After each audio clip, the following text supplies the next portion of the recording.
A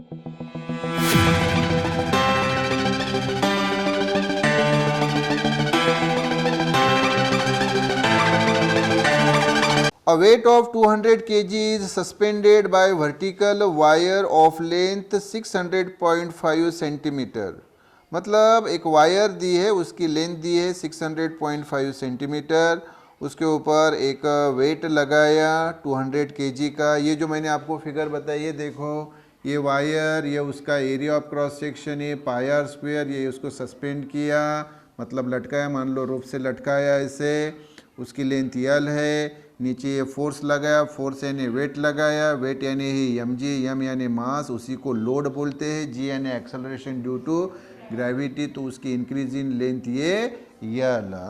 okay, तो भाई दूसरा सेंटेंस हमें बोल रहा है कि the area of cross section of wire is 1 millimetre square. Area दिया है 1 मिलीमीटर स्क्वायर, ऐसा यूनिट में नहीं है, हम उसको कन्वर्ट कर लेंगे। When the load is removed, अब बाद में लोड हटा लिया जो लगाया था, the wire contracts by 0.5 centimetre. कितना कॉन्ट्रैक्ट हो रही है?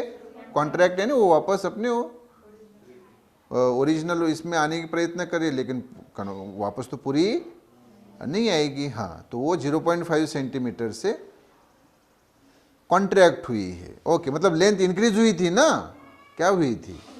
हाँ, तो वापस अपने इसमें आएगी। हाँ, विद इन इलास्टिक लिमिट वो वायर अपने ओरिजिनल लेंथ में वापस आएगी। अगर लोड एक्सीड हो गया, उसकी क्षमता के बाहर चला गया, उसके इलास्टिक लिमिट से बाहर चला गया, तो फिर परमानेंट डिफॉर्मेशन आता है।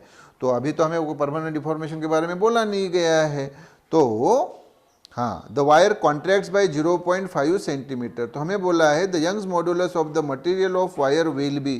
तो यंग्स मॉडुलस कितना रहेगा, ये हमें पूछा है। तो यंग्स मॉडुलस का फार्मूला मैंने डायरेक्टली आपको बोला है, क्या है formula? y equal to F L upon A L. तो पहले साइड वर्क में हम लिख लेंगे कि हमें डाटा क्या दिया है। हाँ, तो y फाइंड करना है। तो मुझे बताओ कि हमें फोर्स कितना दिया है? F फोर्स दिया है,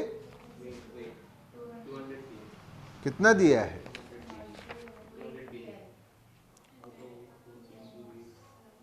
कितना दिया है बोलो ना? 200 kg दिया है। क्या दिया है? हाँ, तो यफ यानी एम जी होता है रे बाबू, ये यहाँ मैंने बताया, देखो यफ यानी एम जी। तो यम दिया है 200 और जी की वैल्यू 9.81 यानी 10 ही लेना है। एंट्रेंस के लिए जी की वैल्यू 10 ही लेना है। हाँ, तो 200 इंटू 10 यानी 2000 न्यूटन। क्लियर क्या? और लेंथ दी है ना हमें, कितनी दी है लेंथ बोलो? हाँ, कितनी दी है? हाँ, 600.5 सेंटीमीटर। लेकिन नहीं, अब प्रॉब्लम पे वापस आओ। तो वो दी है is suspended bye vertical wire of length 600.5 centimetre, यानी लोड लगाने के बाद उसकी लेंथ गिनी तो इतनी भरी, कितनी? 600.5 सेंटीमीटर। और बाद में लोड हटाया तो कितनी कॉन्ट्रैक्ट हुई?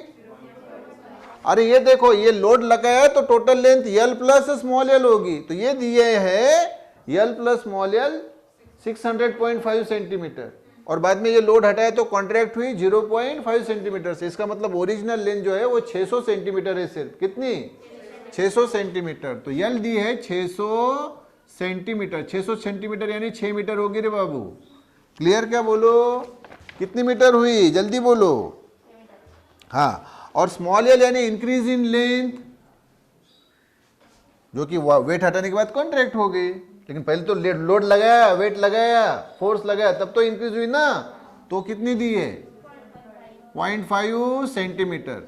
तो पॉइंट को एक डिजिट सामने लिया तो 5 इंटू 10 टू द पावर -1, एक डिजिट सामने लिया इसलिए 10 टू द पावर -1, और सेंटीमीटर यानी 10 टू द पावर -2 मीटर। तो ये हुई 5 into 10 to the power -3 metre. Clear क्या? हाँ, और प्रश्न बच गया उसका एरिया का। तो एरिया कितना दिया हुआ है बता सकते हो मुझे? हाँ, तो ये देखो एरिया 1 मिलीमीटर स्क्वायर। 1 लिखने की जरूरत नहीं, और मिलीमीटर यानी 10 टू द पावर -3 मीटर का स्क्वायर। तो ये 10 to the power -6 metre square. तो ये सारी वैल्यू अब इसमें रखेंगे तो एफ की वैल्यू है 2000। 2000 का मतलब होता है 2 इंटू 10⁻3, 3 जीरो का मतलब 10⁻3। तो 2 10⁻3, यल है 6, ए है ये वाला 5 10⁻⁻3 और स्मॉल यल, हाँ ये ए की वैल्यू देखो, ए की वैल्यू है 10⁻⁻6 और यल की वैल्यू है 5 10⁻⁻3। क्लियर क्या? तो ये 2 इंटू 6 हो गया 12, ये हो गया 5, ये कितना रे बाबू 10⁻3 और ये -6 -3 यानी -9 और अप लिया तो +9 होगा ना बाबू।